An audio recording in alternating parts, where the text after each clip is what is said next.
Welcome back, everyone, to our grantee panel, How to Mitigate Adverse Effects in Trauma-Exposed Youth and Lead Them to Experience Hope.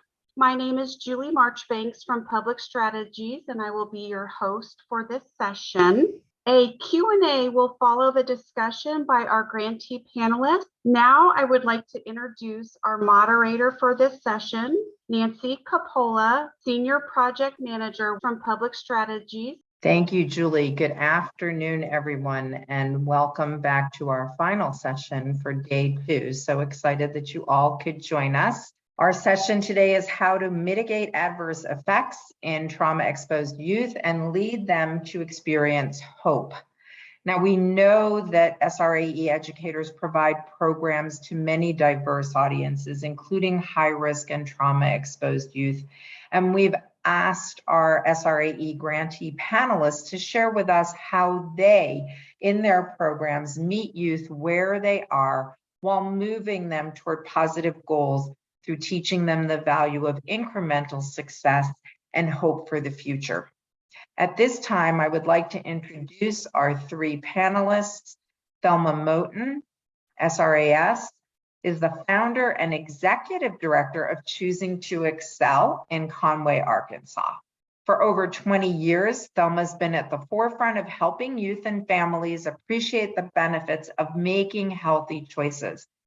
She has worked successfully with many high-risk and vulnerable youth, moving them towards positive life outcomes. Also joining us today is Deanna Royu, who serves as the Director of Prevention Services for Pima Prevention Partnerships, where she oversees teen pregnancy prevention, mentoring, and parent education programs.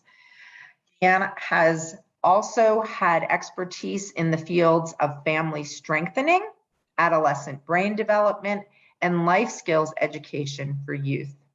Last but not least, we are joined this afternoon by Ronald Lee Jr., SRAS, who is the program coordinator for the Union, a multifaceted youth program serving the greater Metro Detroit, Michigan area.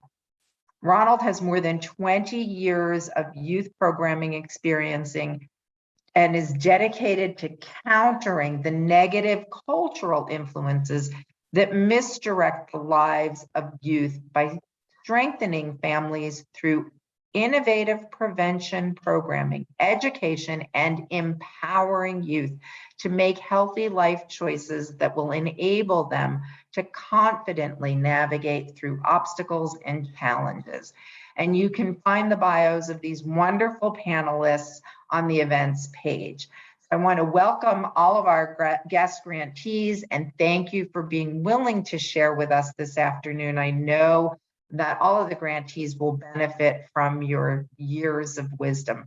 I want to remind everyone, as Julie said, we'll have time at the end for Q&A after all of our panelists have shared. So I invite you to start putting your questions as they come to mind or comments into the chat box, and we will let the panelists respond when they are done. So with that, I want to ask Deanne to join us and to start sharing her wisdom with us. Thank you, Nancy. Thank you for that kind introduction. First of all, I would like to thank everybody involved for giving me this opportunity to present today and be part of this esteemed panel. And as I promised Ronald and Thelma, I'm going to set my timer so that we can stay on track and have such a great opportunity to answer any of your questions or get feedback from you. I've been lucky enough the last 2 days to be able to participate in all of the sessions. And so I've heard so much wisdom already from all of you out there. I've learned a lot, even though I have 22 years of experience working in the sexual risk avoidance arena. I'm learning something every day, and I think that is what's important to all of us, is to have that opportunity to keep learning and to keep gaining that knowledge from each other. You know, when I first put my presentation together, I thought, oh, I'm going to tell you about all these different pieces that we do in some of our programming and talk about each of them. But you know, after Dr. Hellman, you know, really gave these great presentations, and I was lucky enough to go and see them beforehand. So I really understood what he was going to talk about with all of you. And I think the first and foremost, most valuable thing was that hope and thinking, is it an emotion or is it a way of thinking? So what it really did to me was kind of draw me back and really think about my journey and where I sit today in front of you guys, a journey of 22 years working in this arena at Pima Prevention Partnership. I came here through a couple of events that happened in my life in the summer of 1999. So a long time ago. Some of you may not even been born, let alone how old you were, but I thought about hope within that framework and what that meant to me. Previously, for 10 years, I had been started out as a visitation supervisor for a nonprofit in Tucson, working with kids who were removed from parents' homes through Child Protective Services. So I had almost that full experience of starting out with talk about, mitigating, or mitigating, which to me is just lessening the adverse effects within trauma, exposed youth. That was where I started in that arena. And that was probably 1989. So I worked my way from there being a visit supervisor and supervising visits to actually overseeing the program and working with 4 other women to start our own nonprofit, Aviva Children's Services, which is actually still here in Tucson, Arizona. So I feel like I've kind of came full circle, but I had 2 events that happened to me in the summer of 1999. I lost my grandmother, who was my mentor. We all need a mentor in our lives. And she was kind of like my role model. And my husband, who had worked in the copper mines as a welder for 22 years, lost his job. So we had like a double loss. And so when Dr. Hellman brought up that whole thing about hope, I thought to myself, back then I would have said it was probably an emotion, but now I know that it was a way of thinking, and it's what drove me in this direction. So a mentor of mine who I had worked with in the nonprofit world for 10 years approached me and knew me well and had heard about the 2 events in my life and said, hey, we just got funding. I just went to an organization called Pima Prevention Partnership to work, and we've got funding through the Welfare Reform Act during the Clinton administration to administer and implement our very first teen pregnancy prevention program, which was abstinence funding. And she said, I thought maybe you could use some additional income at this time in your life. And I said, thank you. What a timely opportunity. So that's where my journey began in this work. And even though I was leaving the Child Protective Services field to work more in the prevention field, my first 2 classrooms that I presented in for all of you were in a girls' pod in the juvenile detention center and in the larger school district in an in-school suspension class. So I had the same youth that I had been working with in Child Protective Services, but now I had them in a classroom, and I had an opportunity to give them not only the hope that I hope I gave to those young people who were removed from their parents. I watched them get their rights severed. I comforted them. I was there for them. But now I actually got to go in and do a prevention program. And for any of you know, when we first started this, abstinence was a hard word to say out loud, and a lot of people found it very controversial. And Nancy can attest to that with me. We worked together many years ago. We called it in juvenile detention center creative writing. And that's what we went with. But we basically were doing, primary prevention. So it was really, really awesome. That's how I started. Here I am 22 years later. I'm still at Pima Prevention Partnership. I'm still overseeing all of our teen pregnancy prevention programs, along with our family strengthening programs, along with our parenting programs, and along with mentoring. And I think that was brought up yesterday. How can we tie young people to mentors? And so I'm going to kind of try to end with some of that. Check my time here. So we've got a lot of different programs to do here, and I just wanted to give a real quick, brief overview of something we called Loving My Future, which does have a lot of components in it that we've been talking about. Some of you out there are probably just doing a sexual risk, you're not just, but you're doing just a sexual risk curriculum within large school districts. We do that also. So what I encourage you guys to do out there, from my wisdom over all these years, is look for your partners in the community. A lot of you are new to this arena. I'm 22 years in it, but I've also learned so much from yesterday from everybody, and every field session I've been in Field Talk has just been incredible. So I just wanted you guys to think about who are your partners out there, so you can bring like a mentoring program, so you can bring in some, substance abuse prevention programming. What can you bring in that partners out in your community do? So that's my wisdom that I really want to impart, because those are the kind of programs as wraparound services that can really mitigate these the exposure for these trauma exposed.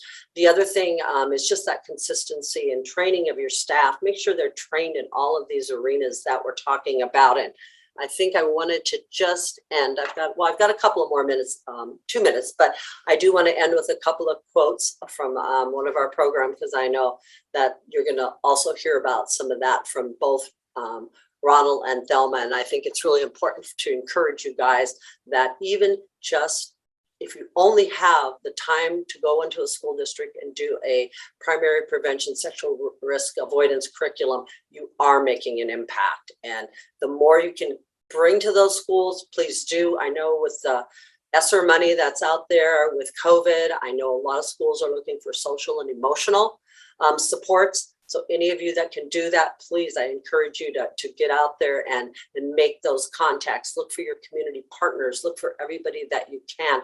Those are the things that are really going to help these young people with that. So I did want to read a couple of quotes from our Loving My Future. We do a sexual risk avoidance curriculum with them first. And as you know, the pre and the post. And then we move into the other parts we have. So we have them working on college, our career and education goals. We do a financial literacy curriculum. We do a mental health program with them. We do substance misuse prevention. We actually have family strengthening we do with them. We do CPR and first aid certifications, so that they have a hard skill to take with them. We do a service learning project, and we do a lot of journaling. So these are just a couple of quotes. So the first three are from after their sexual risk avoidance curriculum. I learned how to respect myself and know when I'm in a difficult situation with any of my relationships. And we really talk about relationships, not just in romantic, but in every relationship in their lives. I found self-confidence in myself. I learned how to express my feelings without making them defensive. Then this came after they've had what we call the pathway coaching, or the more dosage. It has helped me to learn not only about love, money, but actually how to prepare for actual life. It is helpful in making good choices and helps me plan for my future. This class gives us a chance to learn how to be smarter and more independent. And last, it helps you reach your goals and dreams. So I think these young people, when they're done, see hope as a way of thinking. And I think that's what we all want to do. So I very much thank you for allowing me. Please feel free to ask any questions that you might have, but thank you all for the work you do. It's just incredible. And I'm so glad to have been part of this. And thank you, Deanne. So with that, Ronald, we'll turn it over to you. Awesome. Thank you. Thank you once again. So I have a similar background to Deanne, where I worked in abuse and neglect, right? I worked in juvenile justice as well. And I work in just the general community and population as well. So one thing that I've noticed in working in all these different environments is young people are young people, right? They all want the same things. It's unfortunate that, abuse and neglect, they've experienced certain levels of trauma. The young people that were in juvenile justice, they experienced some levels of trauma. And even the young people within our community has experienced certain levels of trauma as well. So because I know this, and then us as an organization know this, we kind of approach everybody, that listen, everybody experienced trauma in some way, shape, form, or fashion.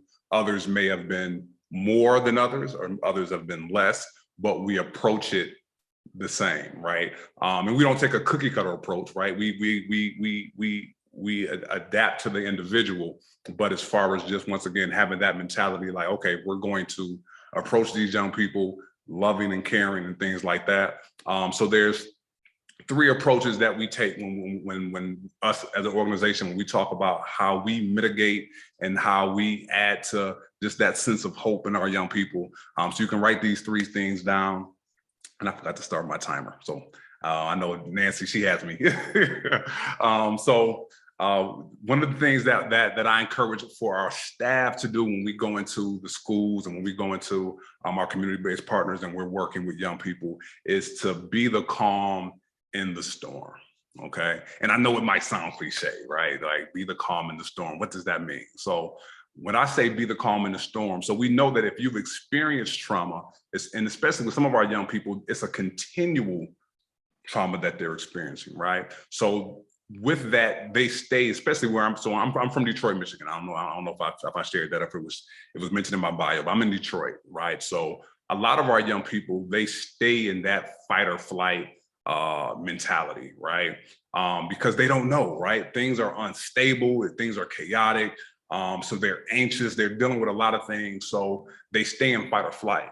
So one thing that I encourage our staff to do, and when we're dealing with our young people, is be that calm in the storm. So though other things outside of them may be chaotic, I want for us to be a safe space for them. I want for them to, when they come into our programs, when they come into our space, they know what to expect, right? And don't get me wrong, depending on the environment, it may take time to develop that rapport. In some places, depending on how the program is set up, we may not have the full scope or the full range of programming that we normally do.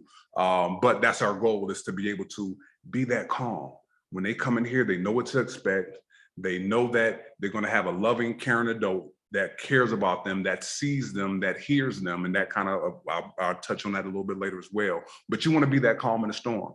We just partnered with one of the biggest districts in the school in the state of Michigan for summer programming, and everything was chaotic except for us, right? The school appreciated us coming in and being that calm, and the young people, once they saw that we were that calm, then they were able to settle down. But the first couple of days, it was very rocky because they didn't know what to expect, because once again, the environment's chaotic, and they don't, they've experienced this trauma. But when we were able to come in and be that calm, trust me, things changed. They appreciated it. Now they were able to relax. They don't have to be on edge, right? They were able to be kids. So that's one thing that we do. The next thing that we do is, as a person thinks, they are. So everything that we deal with within our program, we deal with the mindset, right? And we reinforce and let the young person know, listen, whatever you've been through, right? We're not trying to minimize it, but that doesn't have to be your story. That doesn't have to be your identity. It's a part of it, right? It's a part of what's happened to you, but what happened to you is not who you are, right? Because, when I was younger, we would go in and we would give them all this great information, all these great tools. We do these phenomenal programming, but the mentality never changed. We never dealt with the mindset. So I learned that if we deal with the mind, if a young person can see themselves, right, if they can value themselves, right, if they can see something outside of what's happened to them in the past, right, then now they can start to heal. Now they can start to progress. Things like that. So that's one thing that I'm very intentional with, and us as an organization that we're very intentional with, is like, listen, yes, we know that that's happened, but we don't want to live in the past, right? I'm not saying to ignore it, because we can learn from it, right? But we want to start looking ahead, because you have a bright future. So that as a person thinks they are. So helping them with that mindset. Then next is all our young people. I'm very big on this, because I grew up in a generation where young people should be seen and not heard. And as a result of that, I know I've experienced trauma, right? People treated me a certain way when I was a child. I was minimized, devalued. So I'm very intentional on letting young people know that you have a voice and let it be heard, right? And when you do that, when you give them that voice, when you give them ownership and agency of themselves, because that's what happens a lot of times when we're dealing with young people in trauma, right?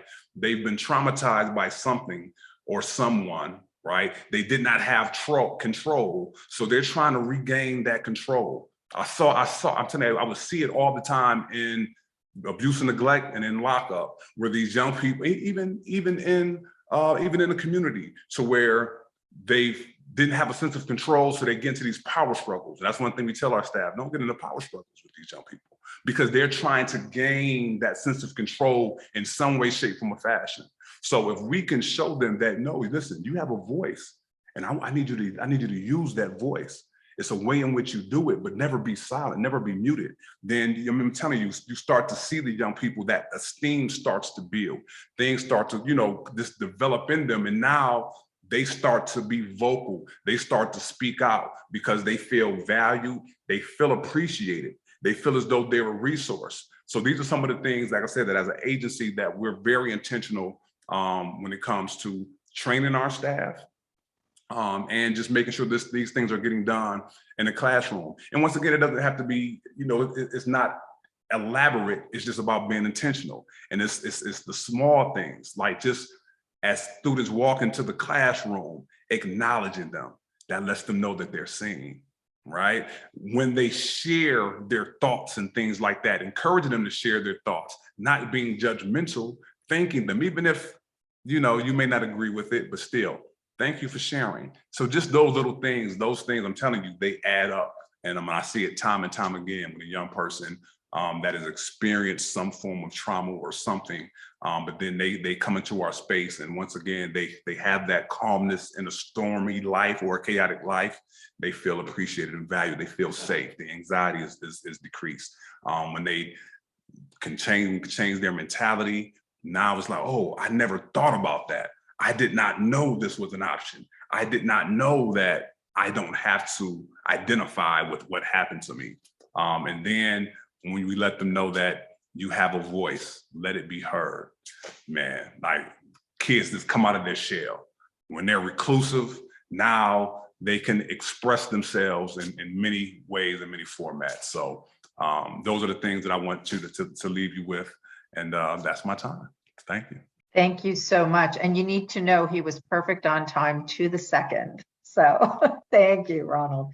And with that, we'll turn it over to Thelma. Welcome. I do want to thank Public Strategies for this opportunity to share out of our experiences of what we're doing in the Central Arkansas area. And it's just absolutely amazing to me as I've gone through these 2 days, how we are so connected, how we are connected and united in our efforts to usher in hope for our young people. It's just amazing. Honestly, guys, there's not a lot more to add to what we have heard in our field talk and what we've heard with Deanne and Ronald and others. But I do want to just share this with you guys. We have a saying in our organization, one of our sayings, and one of those sayings is, as much as it depends on me, I will try to solve the problem, or I will try to address the issue. And so we have to remember, and I was listening to Dr. Hellman yesterday, and I had listened to some of his presentations previous to today. We have to understand that and always be mindful, all of us, we have to always be mindful that we are messengers of hope. When we go into a setting, be it a parent setting, juvenile detention setting, a classroom setting, after school setting, whatever setting we're in, we bring hope. And what makes me so excited is when we look at the prevention strategy of the SRAE intervention, it's wrapped with hope. And so that's the one thing we need to just pat ourselves on the back. We are messengers of hope. And the one thing we talk about, how do we mitigate the adverse effects amongst trauma, youth that's been trauma exposed, is, guys, we are messengers of hope. But it's so important as to how we deliver the message.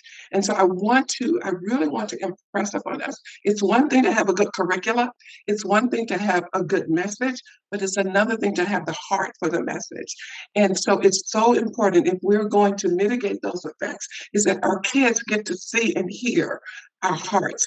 And in many ways that we do that, Deanne talked about it, Ronald talked about it, and I heard it in our field talk, is that we share our own stories. We share our own experiences. So I just really want to just remind us that we are messengers of hope. We usher in hope. And so I just want to make sure I say that to us.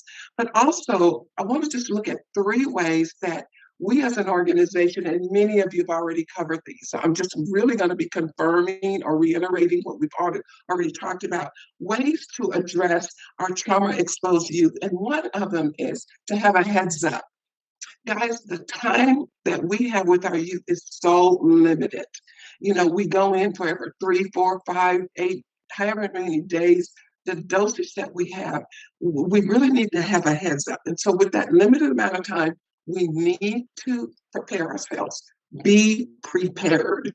And how do we get prepared? When we're talking about trauma-informed or ACE, we need to be consistently trained. Because of the limited amount of time, we are not always able to get those triggers. We're not always able to see those facial expressions or the body language. So the more training we get, the better we're able to identify some triggers that can help us as we are implementing. Another heads up approach is to really sit down, schedule a time to visit with your gatekeepers and find out from them what's going on in that classroom. What young person that might have already experienced some issues or has been exposed to some traumatic events. You might be talking to a classroom where you have students who are teen moms or students who are in the foster care system, and we need to be able to understand how to implement and how to give that information to those young people. So heads up. Have a heads up approach. Get to know your gatekeeper. Spend time with them. Understand those triggers and reminding our young people that once we walk into that room, we walk in full of hope and we're bringing some information to you, but you're also bringing information to us. And so always give that message up front that we're here for you. We have so much to give to you, but we also want to hear from you. So always look for ways to train yourself, stay in training, talk to your kids. Ronald, you said something that was so important. Our kids need to understand that their voices matter and that we need to give them that platform to be heard. We have a saying in our organization, nothing about us without us. Nothing about our young people without our young people. Our young people need to know that they matter and that we're going to give them a platform to be heard. So one of the ways we also mitigate some of those adverse effects is letting our young people have a peer presenter day where we have trained presenters, peer presenters, to share out of their life experiences. And they can hit home with kids in a way that we can't do that. So the first is having a heads up. Understanding who you are addressing and gearing your presentation in a way that you're not going to cause further harm by missing some triggers that we could have otherwise known about. So do your due diligence and get to know your audience and visit with your gatekeepers.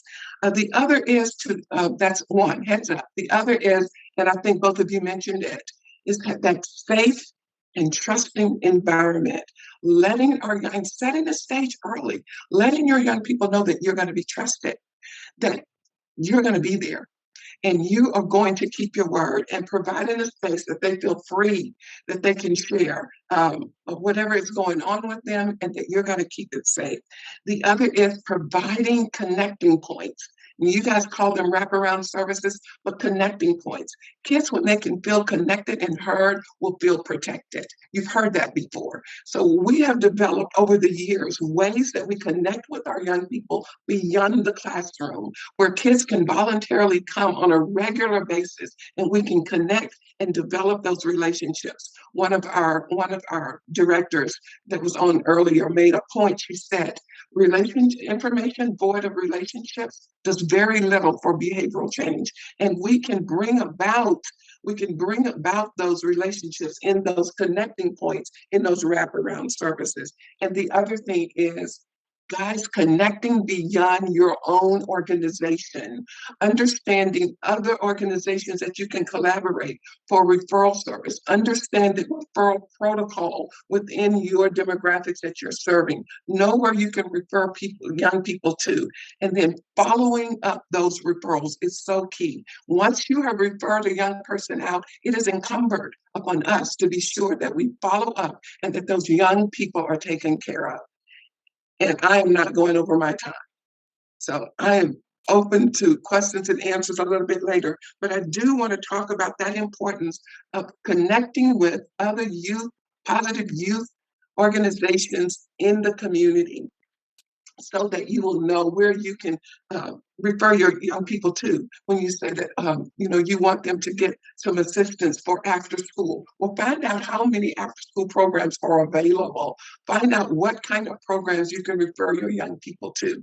And if they can't get there, you find a way to assist them in getting there. So we have to be sure that we are connecting with our kids, that they can trust that we're going to do what we're going to say, that we're going to be committed to them. One of our wraparound services is called an Encourager program. It's where we match young students with an outside adult, be it a college student or an adult, because they need some additional help. And what we tell our encouragers is, if you can't commit, don't commit.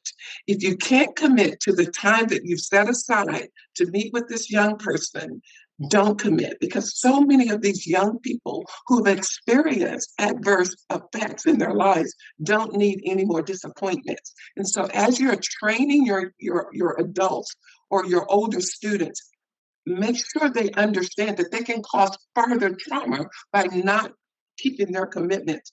So many of our young people have been disappointed and because of lack of commitment in their lives. So make sure that we're training our people well to be committed, but also patient, be a big ear. You don't always have to have the answers.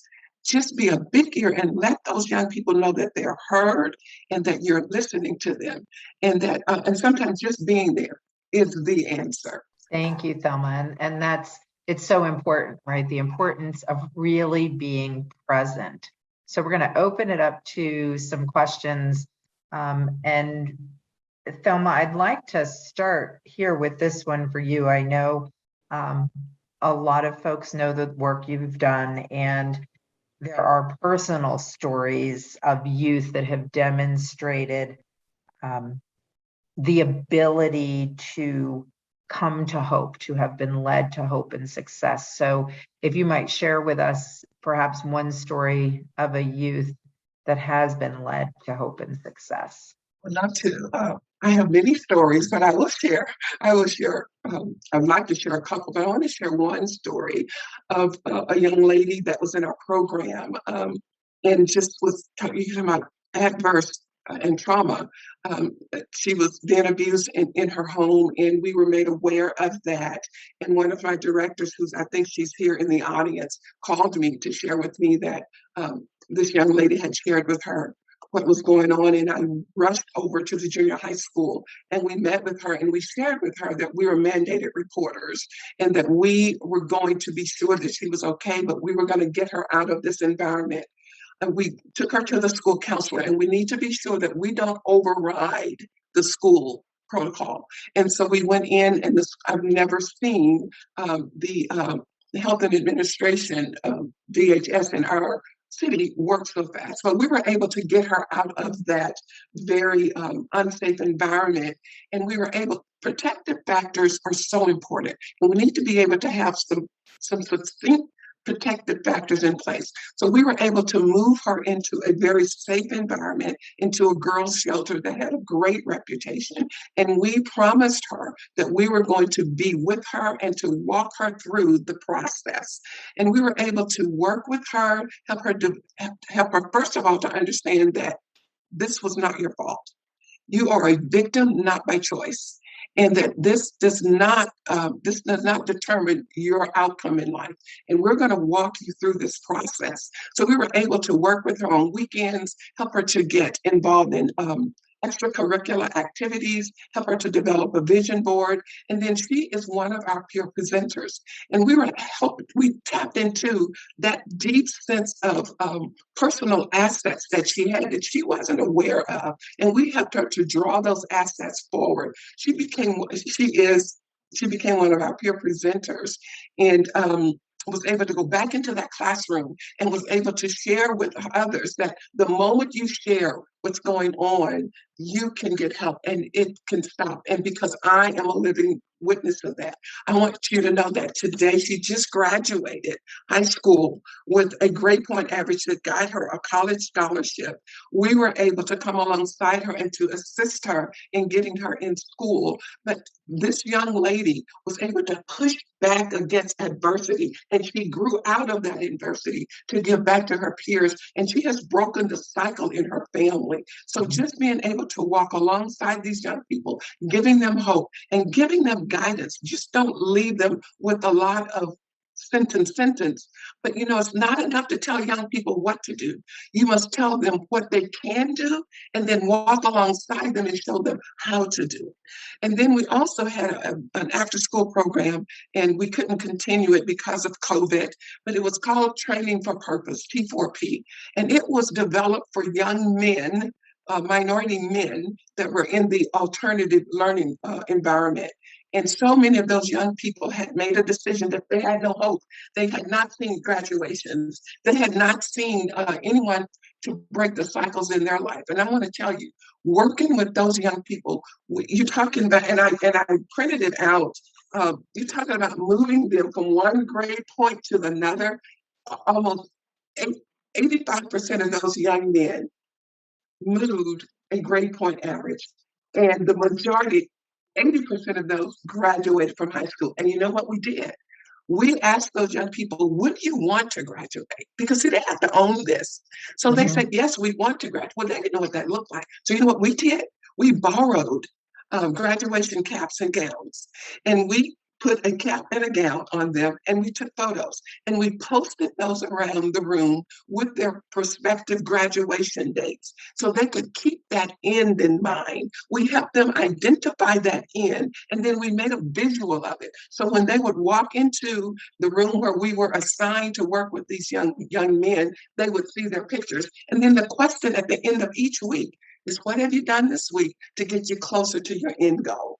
And so those are things, is keeping those photos and keeping the images before them, but also walking alongside them, because they don't know how to do it on their own. So we must not only tell them what to do, but how to do it, and then helping them get there incrementally, keeping that long goal in mind, but working with them with the short term. Let's get past this week for some. Let's get past this month for some, and then applauding them when they do. Great. Thank you, Thelma. So important. Deanne, there was a question for you, and that was related to the target age group that you serve and whether or not the schools, when they sign up for all of your curricula. So we have 4 funding sources. So we have 2 SRAE grants, and then we have 2 state grants. And I saw a shout out from a couple of our program managers at the state that are on. So that particular grant that I was talking about with more of those moving parts and those components is an SRAE grant. And we have a partner, Arizona Youth Partnership, and they do rural areas. And we are doing our charter high school. So it's actually a credit-bearing class that we do the work in. So there's a teacher of record in there, and we go in and implement. We wanted to see what would happen from pre to post with a sexual risk avoidance curriculum. And then if you added supports to that, which we call pathway coaching, and we call our health educators pathway coaches on that particular project. And we wanted to see what would the result be on a post for self-regulation and self-efficacy. So it's kind of a model that we're really evaluating right now. And hopefully those are just all the pieces that are in that. It comes to about 30 plus hours. There's a whole entire state of Arizona requires every youth to graduate in the state needs to have an education and career action plan, and it has to be submitted. And we wanted to help our charter school because we're reaching some of the hardest to teach and hardest to reach, and those kids who've been trauma exposed, almost probably, you know, I can't even, I don't have the stats in front of me, but it's a lot. We wanted to help move them to graduation. And that's what we've been doing. And it's been a 3-year project. And hopefully we'll have enough money to carry it forward one more year with COVID. And hopefully next round, maybe I'll have an opportunity to share some of those outcomes. And so those quotes I read, those are kids that are in that. But as Thelma was saying, you know, I mean, you can have the best curriculum in the world, but you can have a facilitator that just isn't there, is there to get a paycheck.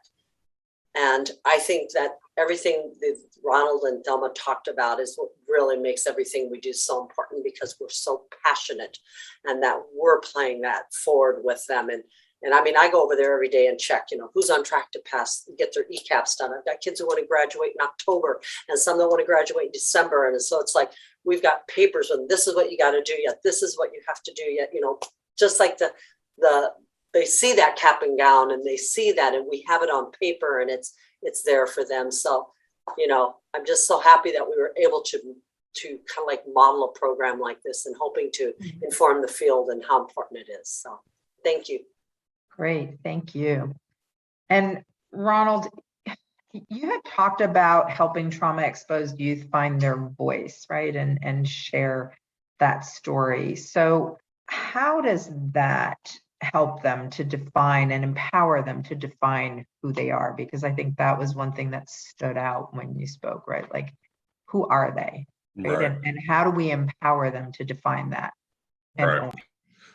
So we do it in a couple of different ways. One of the best tools, in my opinion, is the arts. It's not the only tool, right? Because everybody's not artistic, but we do have a performing arts program called Keys to Life, right? To where we're able to, we teach the technical side of music and the arts and things like that, acting, dance, theater, but everything that we do as an organization, we're always going to put those life skills in there. We're always going to put prevention and things in there. So that's one way that we've seen it, to where we allow for them to kind of find the voice that they didn't know that they had.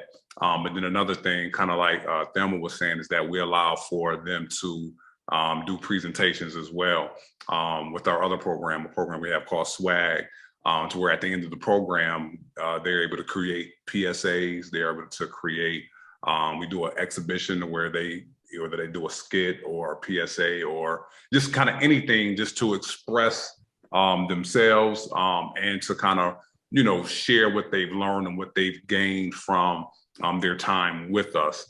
And then just once again, just when we're in that classroom space, allowing for them to just share what's going on in their world. I'm very big on an icebreaker called high point, low point.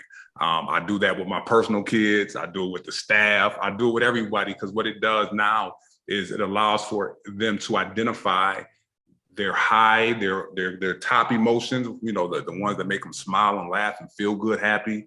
But it also helps them identify those lower emotions, like the sad, the hurt, the pain, the disappointment, things like that. And not only identify it, but now you have somebody that's asking you to express it, right? Because a lot of times we have these feelings, but we don't express them. Now, and then we act out. Like, we're going to express them in one way, shape, or fashion, but giving them a safe space to where now you can verbalize it. Now that shows them, oh, somebody sees me. And not only do they see me, but they want to hear me. Like, you actually want to hear what I feel, and you want to hear why I feel what I feel, right? So giving them that space, that definitely, I've seen a lot of young people gain that voice, and that's one of the things they look forward to. Like, they're coming to class, Mr. Ron, and I'm not even in the classroom that often anymore, right? But they're like, yo, I want to share my high, or I have a low. They want to share them, right? And then once again, I also encourage other young people that's around, listen, give them your attention, because when you share yours, you want people to hear yours. So get in the habit of hearing them as well. And then that develops a whole nother level of empathy and things like that. So those are some of the main things that we do. There's a host of other things, but for the sake of time, I'll leave it there. Nancy, I'd like to add a little bit to that if I could. Sure, you have a minute, Thelma. Go ahead. All right, hold on. No, just, we also, train our young people to be a voice to our legislators as well, to be sure that they share with the decision makers and the people who are handling funds or could be responsible for funding, to hear the impact of services that we have, the impact that it has made on their lives. And so we train them to do their research, do their background on their elected officials, and then they walk into their offices and they demand attention and they want to be heard. And so there's another way we allow our young people's voices to be heard. That's great, Thelma, and so important, right? That they learn how to be a part of the solution, right? Because so often, young people's voices are not included. And so what it teaches them is that all they have is to complain, right? But you're teaching them that they can be a part of the solution, which is such an important lesson for them to learn. So I want to thank all three of you, Deanne, Ronald, Thelma, for sharing your wisdom, for being with us today, for reminding us of the importance of being present. And Deanne alluded to the fact that, you know, I go back with her to that 1999 time and the funding in the Clinton administration, right? And I just want to thank you all for reminding me why I got into this work. And it is about those youth that we serve, and everything that we do each and every day should be about ensuring the fact that they have more hope-filled futures. So I want to thank all of the grantees for joining us. Please be sure that you complete the Survey Monkey that Julie has just placed in the chat, the link for it. Please give us your feedback for today's session. It is so important for us to hear from you. We do sincerely appreciate your feedback, as it helps us to ensure that we're meeting your needs, and in turn then meeting the needs of the youth that you all serve. That's where my heart is. And so I thank you for taking the time to fill out those surveys to help us to help you. We hope that you will join us tomorrow for the final day of the topical training, when we'll be exploring strategies for building resilience and hope, and discussing how we can measure hope and increase it in the youth that we serve. With that, I will wish you all a wonderful evening. I look forward to seeing you tomorrow. And Julie, do you have anything else to close us out? No, Nancy, thank you. Thank you to everybody. Thank you. Have a good evening, everyone.